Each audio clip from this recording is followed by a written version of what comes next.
First, take your mouse to the collection you want to export. Now, click on the three dots that says, View More Options. Now, scroll down in the options.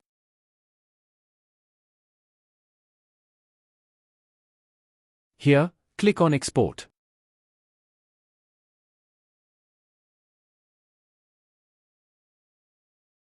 Again, click on Export.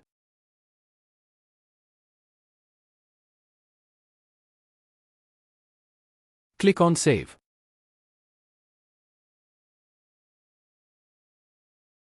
File was saved successfully.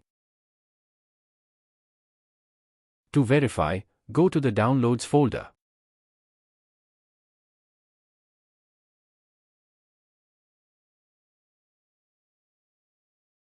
Here is the exported collection.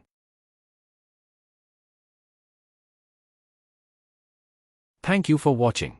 Don't forget to like, share and subscribe.